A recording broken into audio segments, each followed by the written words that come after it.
The views and opinions of this broadcast do not reflect the views and opinions of Armed Media, New Productions and its affiliates. Enjoy the show.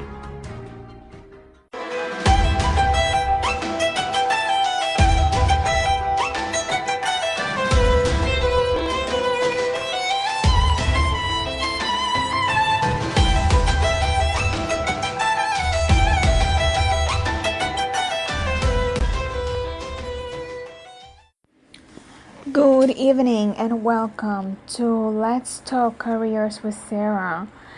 I am very happy to be here with you guys, and thank you for being listeners to my show. It's been a great success from my end. I want to say that I know how you feel about your job, and I know that sometimes you feel you're stuck majority of the time, and you have families, you have goals, you have dreams that you want to achieve, but however, it's not happening for you. I want to share you a story about Melissa. Melissa was not a happy camper when she first came to see me. She was working far too many hours. She wasn't all that crazy about her boss, and her career just didn't seem to be going anywhere. And perhaps most important, she wasn't having any fun. She had a big case of, is this all there is? And didn't know what to do about it. Fortunately, our paths crossed not long after that, and my extensive experience in the job market, not all good by the way, allowed me to help her through difficult time.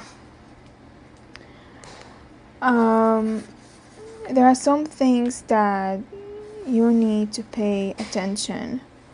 You need to know about how the nature of work is changing and how to better position yourself to take advantage of these changes, and how successfully change careers or switch industries or field together, and how to negotiate a big raise or get a piece of the action, whether bonuses or stock options. It's easier than you think. And how to map out your career as past part of the strategic plan. How to become a proactive rather than a reactive so you don't miss out on the great opportunities coming down the pike. And how to develop a career-enhancing relationships with the people who can make a difference in helping you build a satisfying and well-paid career. When and how to use the internet to further your career goals. How anyone can become a star performer, greatly enhancing his or her value to the company. And also why resumes are becoming a thing of the past and how they rule you out instead of in. Effective steps you can take instead of flooding the market with the tired chronological listings of past jobs. And you will learn also killer interviewing techniques. No, not the higher tips you've heard about dozens of times. I'm talking about new techniques for the new marketplace. The ones that will distinguish you from the parade of other applicants applying for the job. And there is much more. So stay with me till the end. It's only 1 hour, and we're going to discuss about your potential hiring. I'm sure it will come to as no surprise that I charge a hefty fee for my work with clients, and only a small portion of my heart or time is devoted to altruistic concerns, mostly reserved for immediate family. And for my work with clients, who by the way are to a person extremely satisfied, I charge an average rate of $350 an hour. Typically, I spend somewhere between 10 and 20 hours working with each client. I've had clients whose consultation took less than 10 hours, although none has taken more than 20.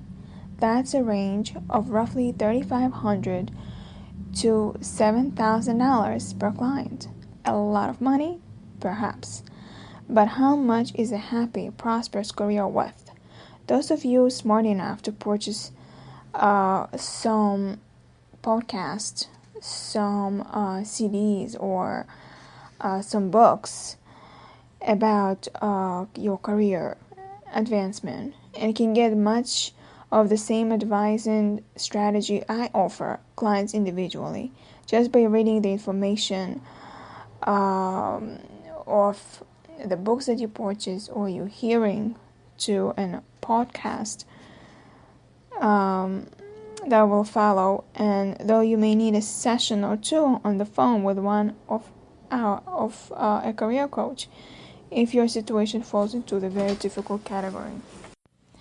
Now I want you to start evaluating yourself and ask yourself between 5 to 1. 5 is strongly agree, 4 is generally true, 3 sometimes not, 2 is I don't think so, and 1 is huh? Okay, so here's the question that I'm going to ask you, the statements actually, and you can just evaluate yourself between 5 and 1. 5 is strongly agree, 1 is not at all. Okay, so I love my work. Is it 5, 4, 3, 2, or 1? I understand today's job market, hot industries, and hiring practice, and I'm ideally positioned to take advantage of changes and new trends. I have a range of strategies available to me to get noticed, hired, and promoted. I know what it takes for me to be a star performer.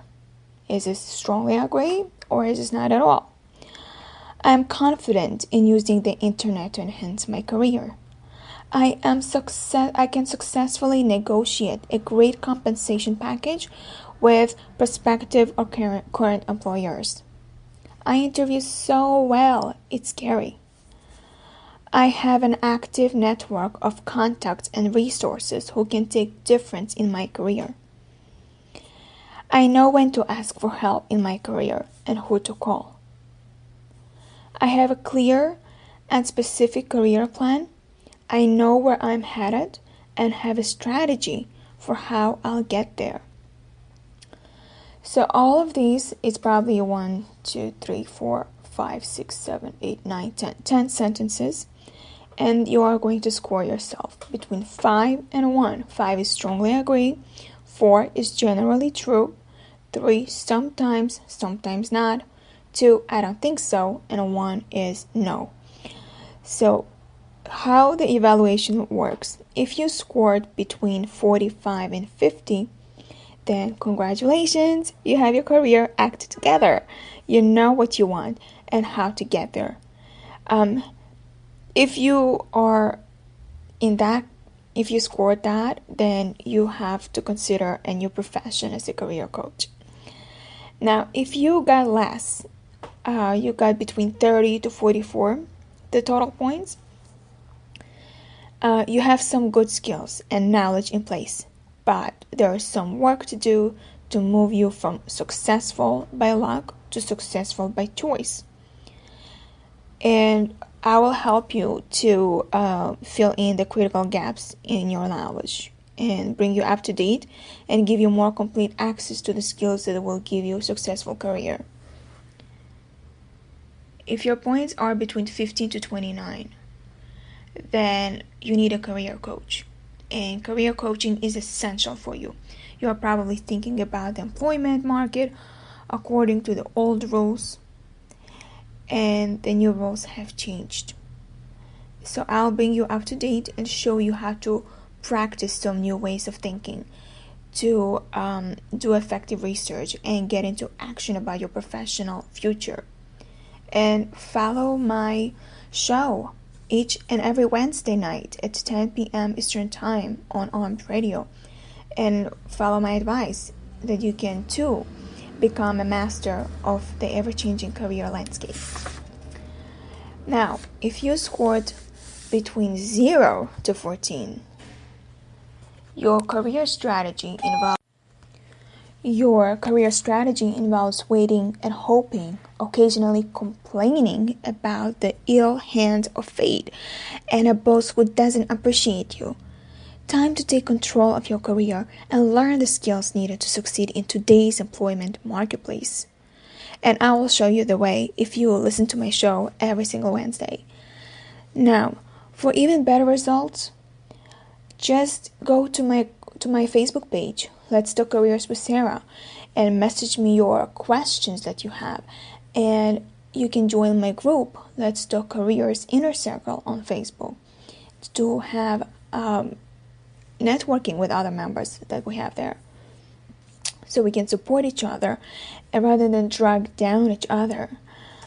Now, you need to answer that question. What are your core competencies? List the top 3. And these aren't the things you can do. They are the things that you can do better than anyone else. Abilities that will stand out and be visible to others. If you are not sure what they are, ask people who worked with you closely. Now, let's say you are entering or re-entering the job market. Now, timing is everything. I'm sure you've heard that before.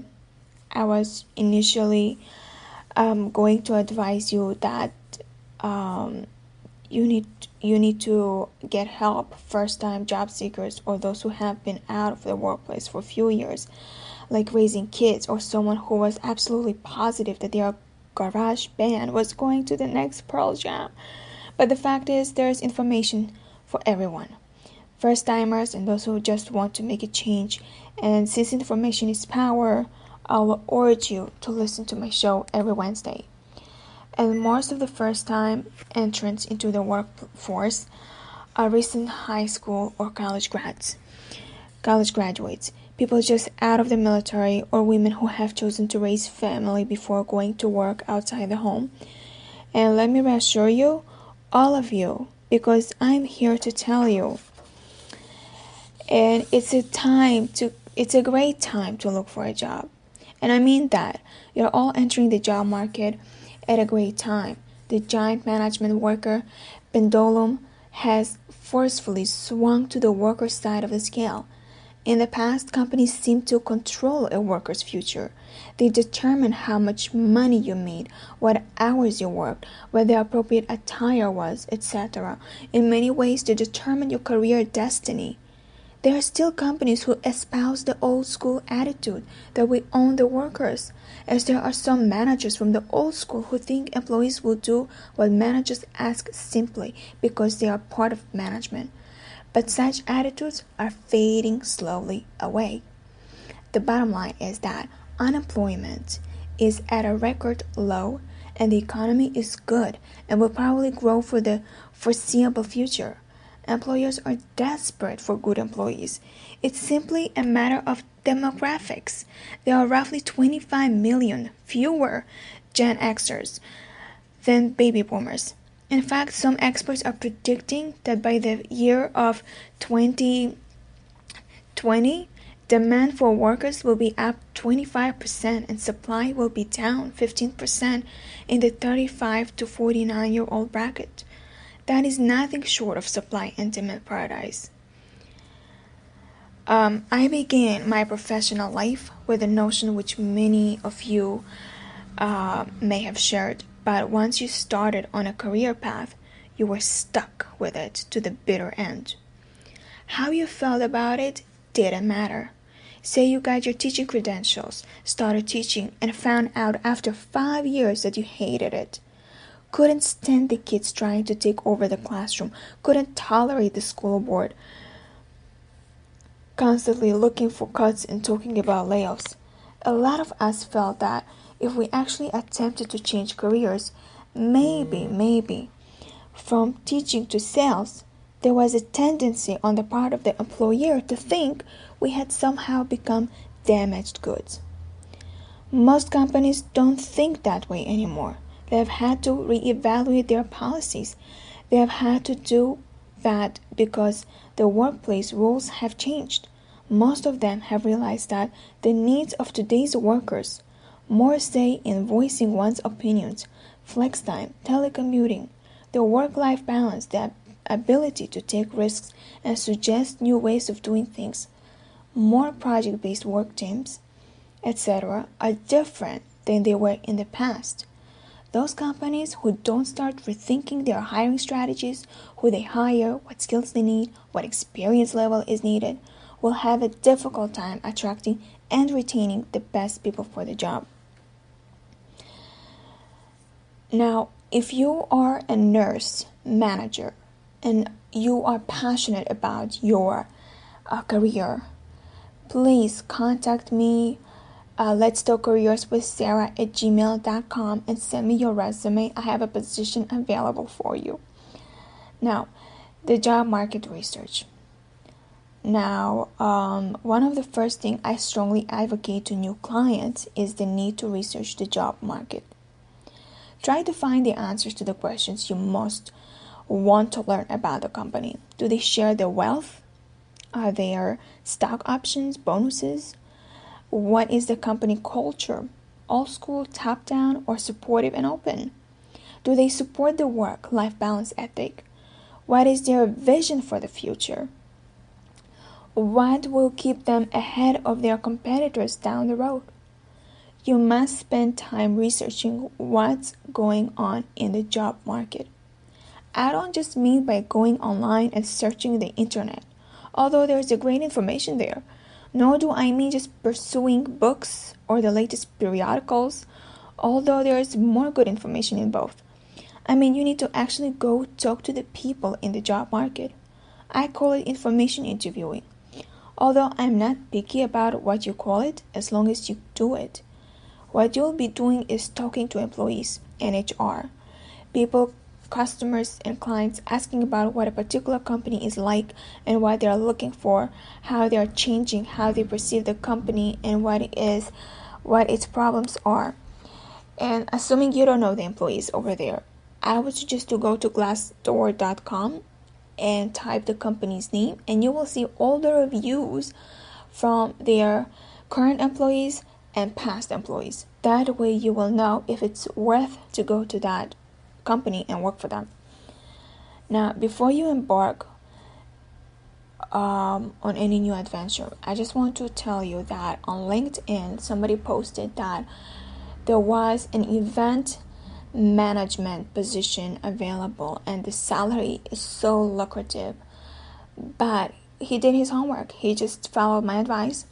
He went and asked people around who worked there if they heard about the company and what do they think about the company.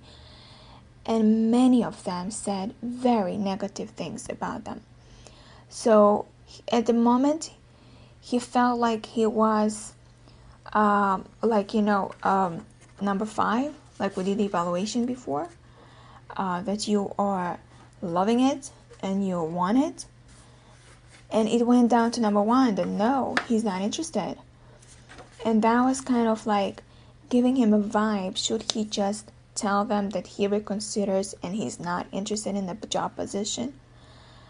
But that's what you do. That's what you need to do, no matter what position you are. I've interviewed for nurses as well as a recruiter, and they ask good questions. What type of facility it is, what type of location it is, how many staff on board already, is it worth taking the position or not taking the position? And then they tell me flat straight, I'm not interested to work there anymore, because they got the answers and they were not happy to hear those answers. This is what you should do. No matter what position you are holding, you need to do your homework, do your due diligence. And I will just say, even with only little information, I've got a few more bargaining chips in the appointment game. Most of you probably wouldn't think of buying a house or a new car without doing your research, right? Now, gone are the days when the real estate agent says this house is priced at $100,000. And you are expected to pay it simply because that's the price. Same with cars. Years ago, we didn't know that a given car cost the dealer. We didn't know that the dealer's markups was, and certainly nobody was going to tell us. Now we do. The information is available if we are willing to do a little research. Then we negotiate. Whoever coined the phrase "information is power" was absolutely right. The more information you have, the more power you have. If you know the terrain, the territory, if you, through your research, know where the proverbial high ground is, your chances of success increase dramatically. So the first step in any job search is do your research. This applies to everyone, whether you are a first-time job seeker, someone re-entering the job market, or a seasoned professional interested in switching jobs. Too often, if you don't do the research, you don't get the job. At least not the good job. The good job you really want. Simple, brutal, but all too true. But not as daunting as it may seem at first. After all, I did it. How hard could it be? I had one candidate told me, I'm looking for a fundraising job. And if you know of anyone, please let me know if you know of anyone hiring. So she was in Michigan and I am in New York. So I told her, I'm in New York and I have a lot of companies are looking for fundraising positions to fill. So she said, it's so funny because I applied to so many of them and nobody called me. So I told her, perhaps you should look at your resume and see what exactly is wrong. And if you don't, you can tell me because I do audits all the time, resume audits for free. So I told her sometimes the job is asking 3 to 5 years and you don't have 3 to 5 years experience. You have probably 2 years experience. And they're not going to budge because they are looking for certain people that are going to make them successful. If you don't have that experience, you're not qualified. Think about the degree. Think about your location. Sometimes you are, it happens to me, I'm in Brooklyn, and when I'm in Queens and I have a candidate in Brooklyn, I would not send her to Queens because the commute takes about, if it's by public transportation or a train station, it takes about 1.5 hours to 2 hours to travel to Queens. So that wouldn't work. I have a resume in front of me for a teaching position that I need to fill. If I'm in Queens and she is in Brooklyn, I would take into consideration how long it will take her. She might probably have a lot of absences. She might probably agree to the position, but then down the road, within a month, she might quit on me. So this is taking into consideration. People think their resume is all nice and good. It is, but take into consideration something that happens beyond it. Location, experience, your educational level. If I'm looking for somebody who has master's and you just have a bachelor's and you are in study plan, I can't hire you. It's not what the hiring manager is asking. They don't want somebody in a study plan. They want somebody who has master's already. If you have master's and you are not certified, that's another taking into consideration. You don't have that certification. You don't have the qualification that they are looking for. So that's what I wanted to bring that up. Now, how do you begin your research? Now, the library is still a good place to start. Go to the information desk and ask for her help. The internet is also a great place to do research. If you don't have a computer, use the computers in the library or the nearest cyber cafe. Now, I want to say that nowadays, we all have our smartphones. You can download Indeed.com. You can download Glassdoor.com. All of these apps that are going to help you get the jobs. If you have LinkedIn, there is a job icon over there you can apply for. With a LinkedIn, you have to have a professional profile with a professional picture. You can't just decide that this is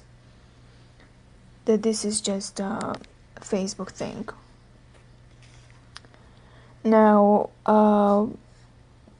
the two good sites that you begin exploring is also wetfit.com and volt.com. Both sites specialize in helping viewers to get inside info on targeted companies. Plug in the industry or the company you are interested in, and voila, You'll see all the information you need. Now, other ways, let's say offline, career fairs and job fairs can also be useful. In previous years, prospective employees went to a career fair and actually interviewed with companies to try and get a job. That's not what I'd recommend. Nonetheless, career fairs are wonderful places to gather information and find out who the movers and shakers are.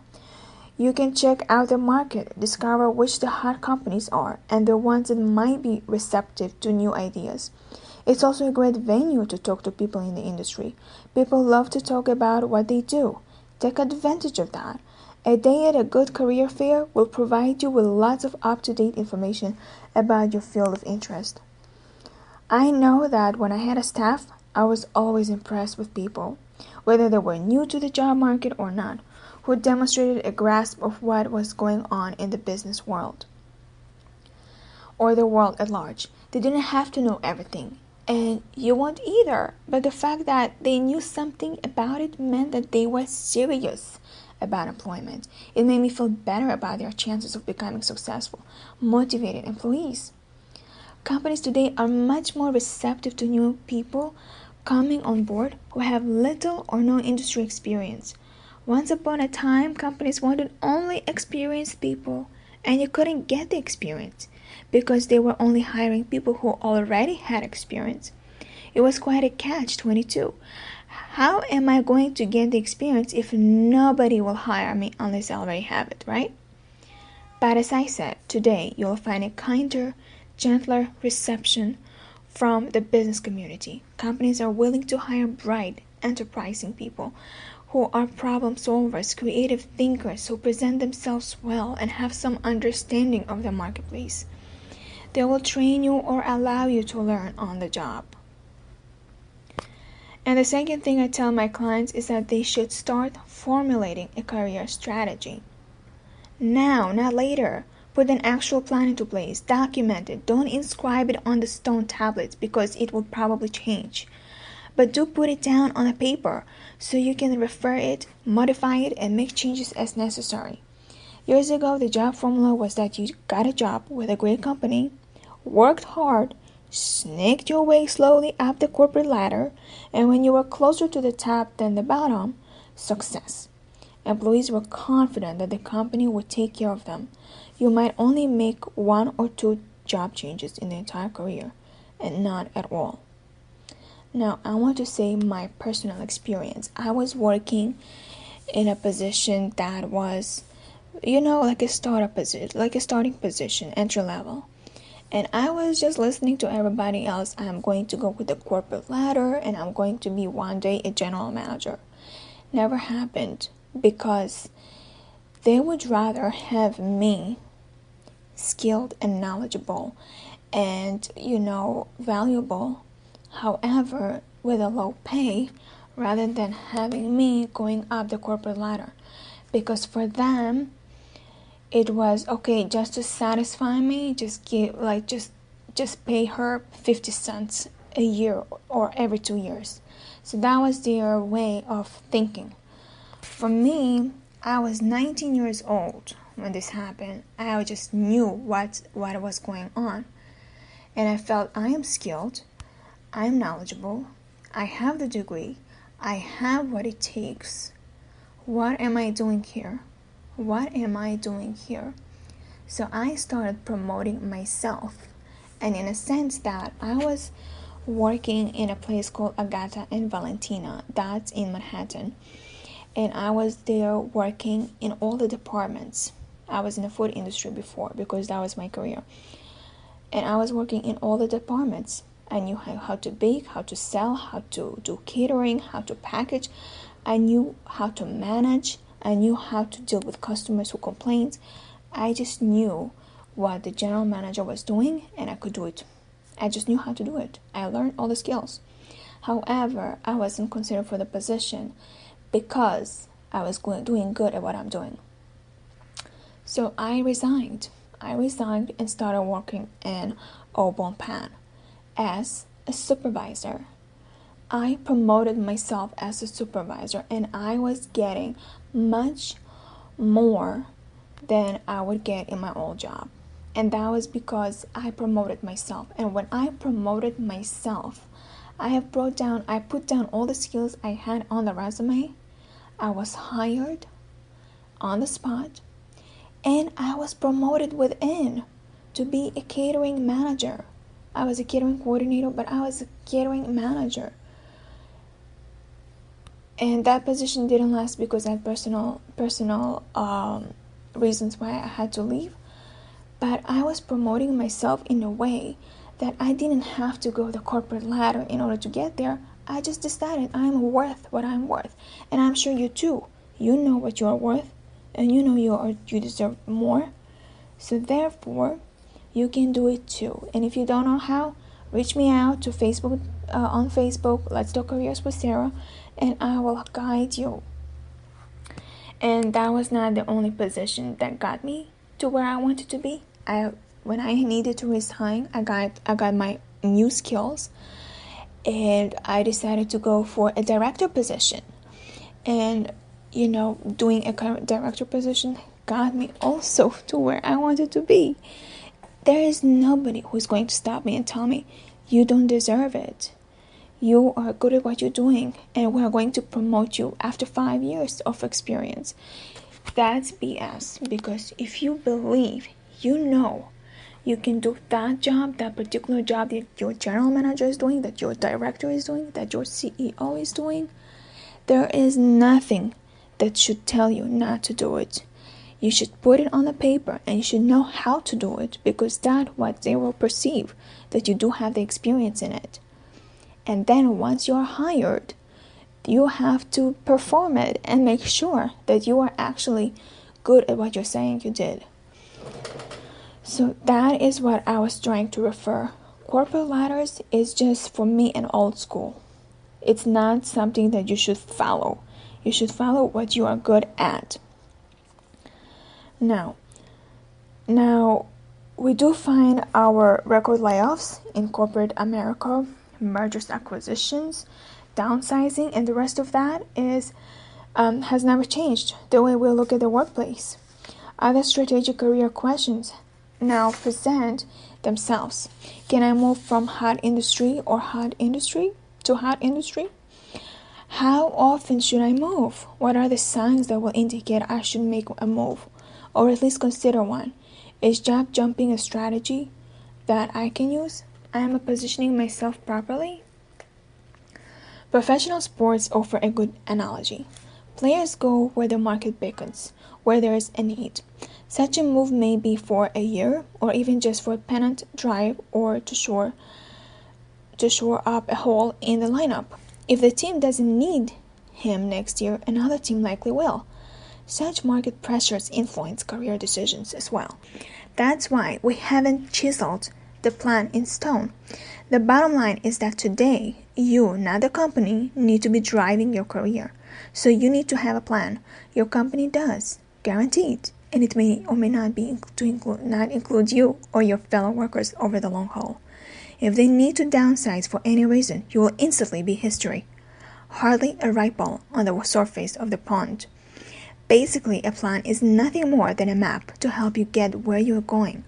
No plan, no map, and you are liable to end up lost and going in circles.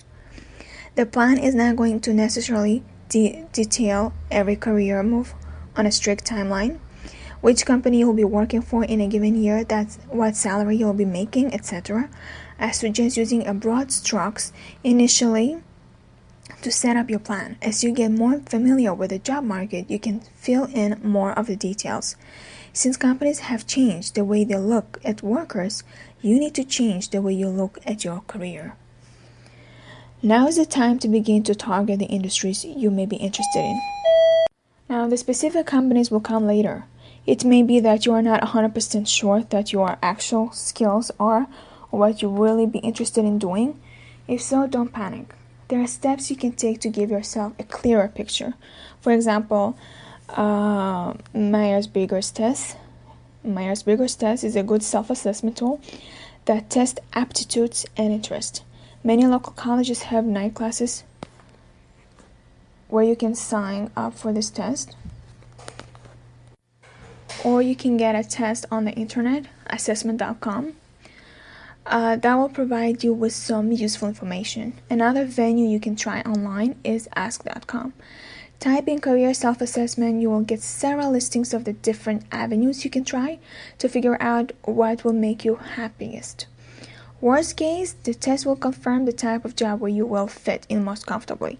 If you wind up in an industry that doesn't fire your rockets, chalk it up to part of the learning process and move on to the company or industry or department that seems to be better fit.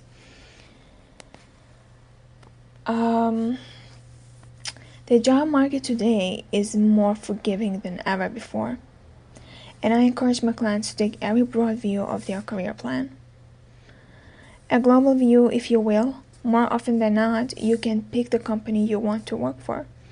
I actually have clients list 5 to 10 companies that they think they would like to work for. It comes down to supply and demand again.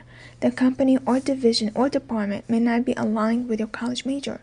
So what? Perhaps you just like the company or like the product or like the ways the company treats people.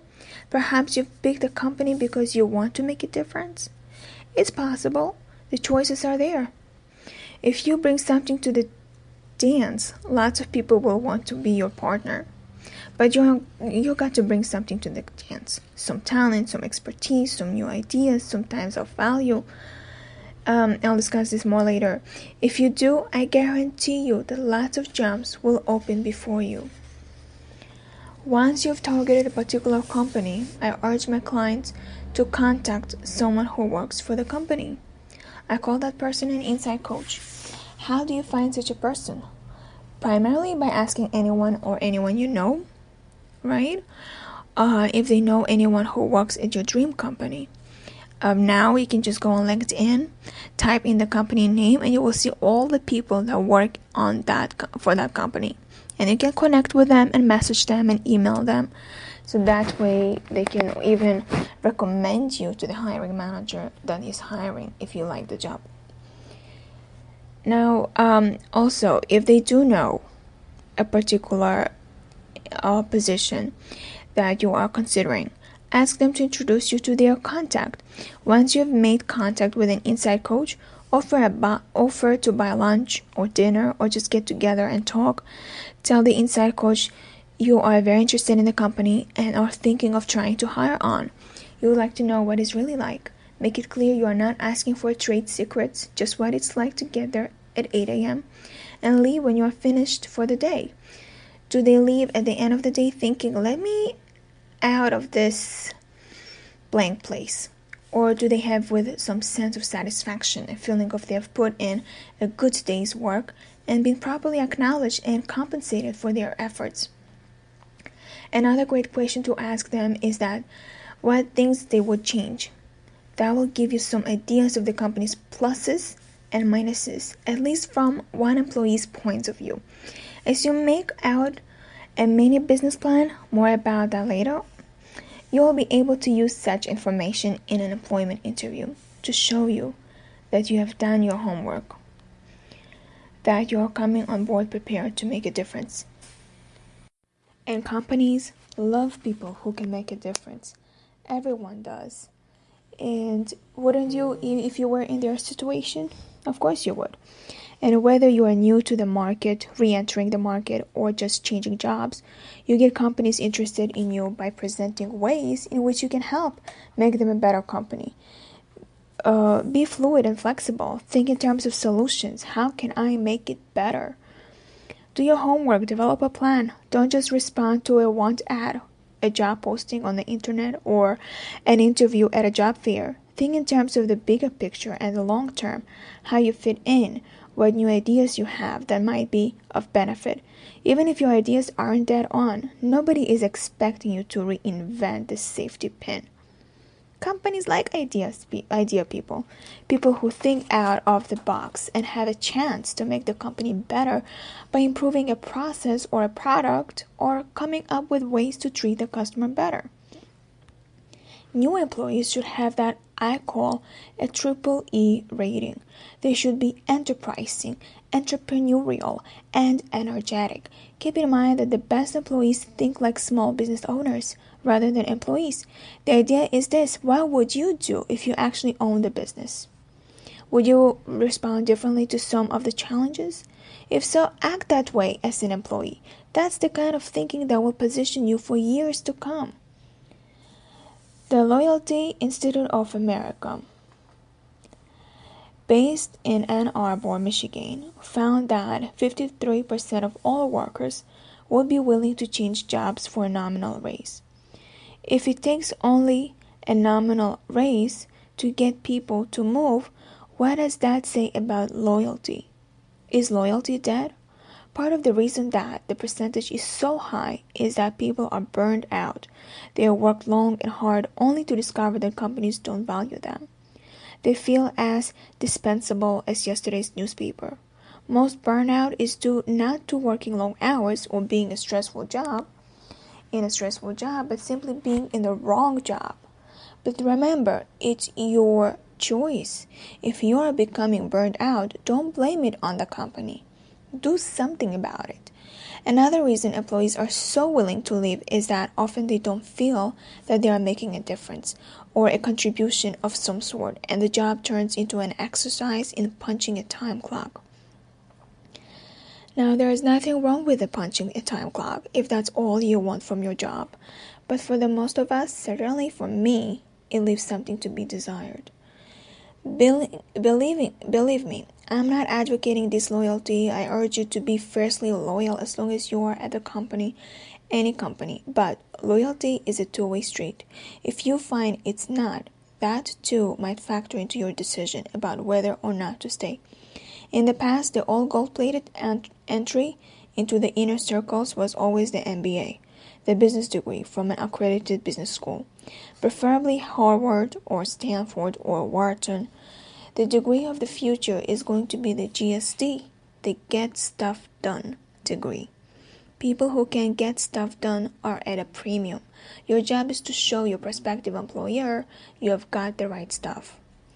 Now, I'm going to give you a case study about somebody entering the job market. And this is an example of a first-time entrant into the job market, a bright, young, enterprising guy by the name of John Watkins, who was a recent graduate of the University of Colorado with a degree, was a recent graduate in marketing. And John didn't know what he wanted to do with his marketing degree, so he came to me for help. He liked technology, so I had him to do his research, talk to people in his network, ask them if they had a connection to the high-tech industry or to specific high-tech companies.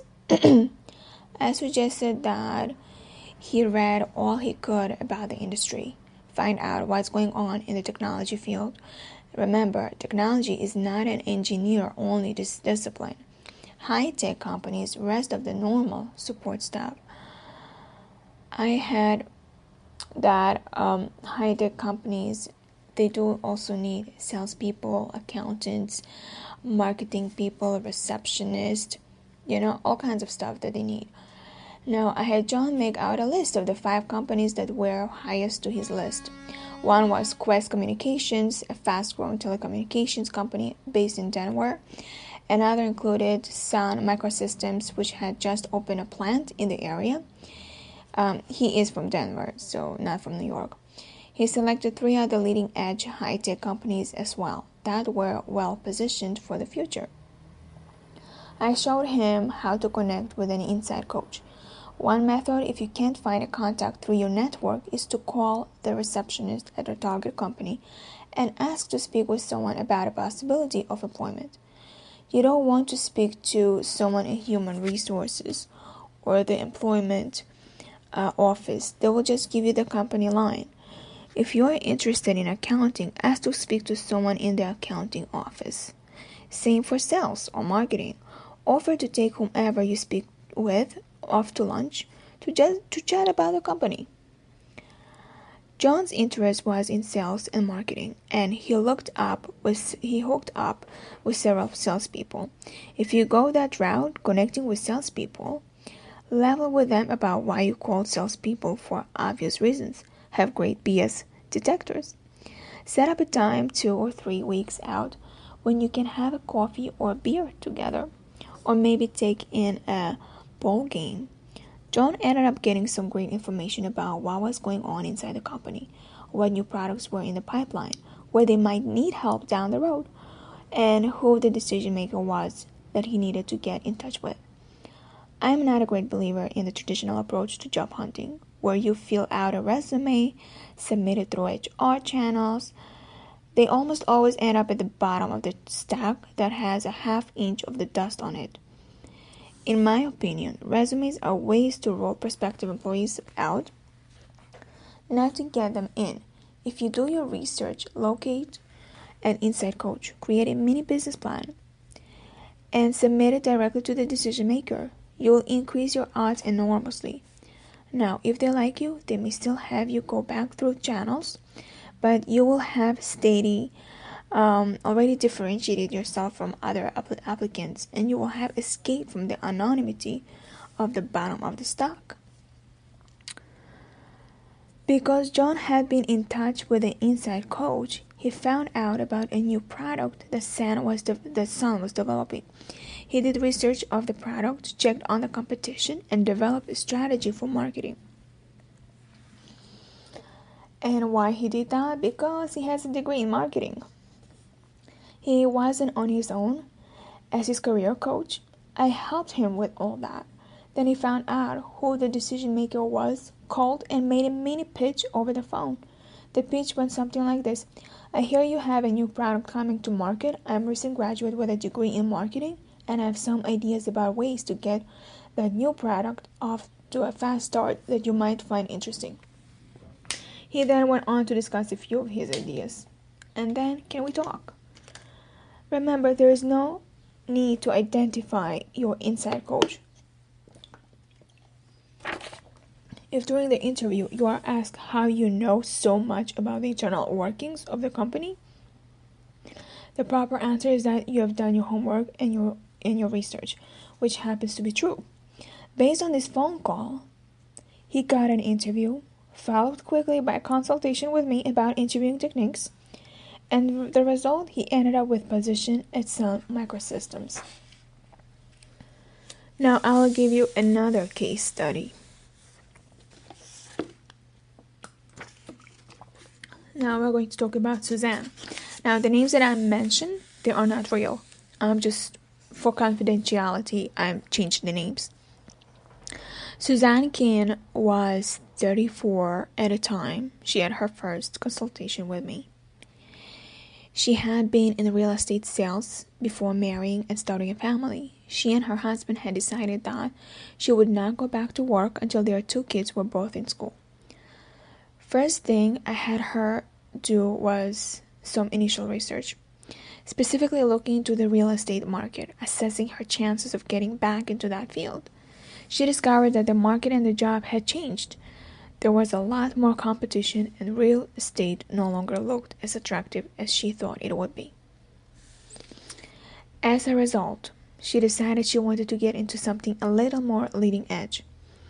So I walked her through the research process, identifying companies, skills, etc. Suzanne didn't know anything about technology, and she was wondering how in the world she was going to sell it. But through the research process, identifying companies and talking to inside coaches, she discovered that her lack of an engineering or computer science degree wasn't going to be a big issue. Eventually, she was hired by Hewlett-Packard, one of the top companies she had identified, to call on computer products companies in the Denver area, presenting new products and doing demos for dealers and corporate accounts. And she loves her job. She has better hours than she had in real estate, has more time with her kids, lots more flexibility, all the things she wanted in a job when she did her goal or vision statement, which I'll discuss in detail soon. And she got what she wanted, a great work-life balance, and Hewlett-Packard got what they wanted, a very bright, articulate, motivated salesperson who will do a great job for them. So let me just repeat. Whether you are a first-time entrant or someone who has been absent from the job market for a while. It's a great time to be a prospective employee. No matter what category or job you're interested in, many of the same tools apply.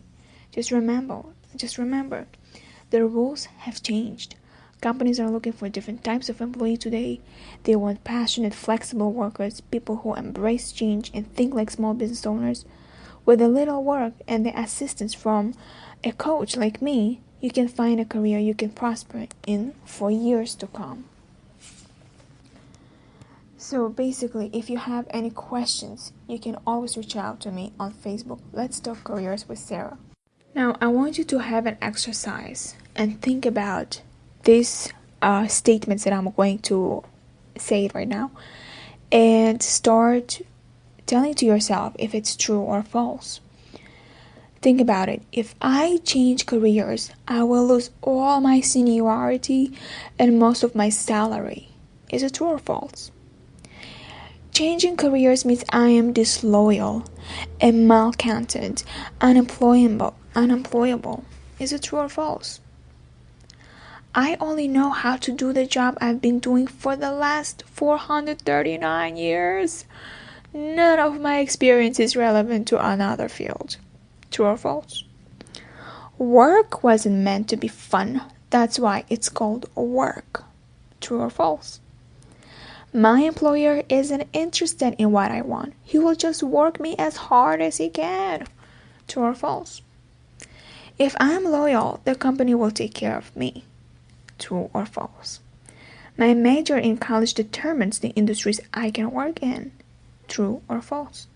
No one will take me seriously if I don't have an MBA. True or false? It doesn't matter what I want. True or false? Each of these statements are based on some outdated, conventional assumptions about the workplace. If you answered true to any of them, listen to it again and write 300 times. The rules have changed. Then begin to sketch out a career path for yourself.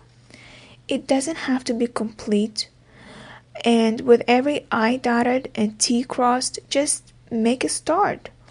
Use bold statement strokes, and this is important. Be ambitious, think big. If you're floundering around, unsure of the best career direction, ask yourself this question: what would I do if I knew I could not fail? And what industries interest you? Make a list of 3 or 4 industries you would like to research. Describe what interests you about each one. Inside coaches and eventually interviewers are likely to ask you this question. And what kind of company would be the best fit for you? Would a casual, laid-back company bring out the best in you, or would you thrive in an environment which offers more structure? Describe a work environment which would be fun and bring out your best work. Now it's time for a little research. Which companies in your target industries offer this kind of environment? Who do you know at the company who can give you the straight scoop? If you don't know anyone personally, call 10 people in your network and ask if they know anyone who works for your target company. Ask to be introduced to that person, and I strongly recommend to use LinkedIn for that. Make a list of 10 questions to ask your inside coach about their company. Prioritize them in order of importance to you. Who is your network is involving in making hiring decisions? Find 3 or 4 people who can answer the questions. What impresses you in an applicant? What would be an instant turn off? Begin to get a sense of the qualities people are looking for. Don't be surprised if you find an echo of the triple E rating: enterprise, entrepreneurial, energetic. More and more companies are willing to bring smart people on board, even with no experience. If experience didn't matter, what career path would you want to look into? Throw out your current resume. Yes, that's what I said. And don't keep copy in your desk drawer just in case you need it. Instead, begin to make a list of your qualifications for the GSD, Get Stuff Done degree. What have you done for your previous employers? Emphasize any home runs you have hit. What can be What can you be counted upon to produce? For what business challenge are you a solution? This exercise will help you to get the job that you are looking for, to get the job that you want. And there is a lot of information that I'm going to share here. And I don't know if I have enough time. I don't think so. I've got about maybe a few more minutes left. But I will just give you a summary of what we have just discussed. In life, we don't have to follow what other people are doing. We don't have to take their steps, to follow their footsteps of their success, because one person, it's true, it happens that one person who has no degree, who is not qualified as you are, and he is in the higher position, in a better position, in your dream position that you wanted to be, and you are overqualified for the position, right? So that person that you know of who had done the shortcut, that person didn't go through what you went through, didn't go through the society's formula of just going to school, get the degree, get the experience, find somebody to get you in the job, get the resume, get into the corporate ladder. It's all not right. Whoever was teaching that, maybe online, maybe giving you the impression of that, don't follow it. Follow what you believe you deserve. Follow your instinct. If you believe that you are the person who has more qualifications, change the job. And when you do change the job, don't fall into the trap of going to the same circle where you started to do it all over again in a different company. Please don't do it. Before I just want to ask you, before I finish, please, if you are an RN manager and looking for a job, email me your resume at letstalkcareerswithsara@gmail.com, and I'll send you the details of the job. I really would appreciate for that.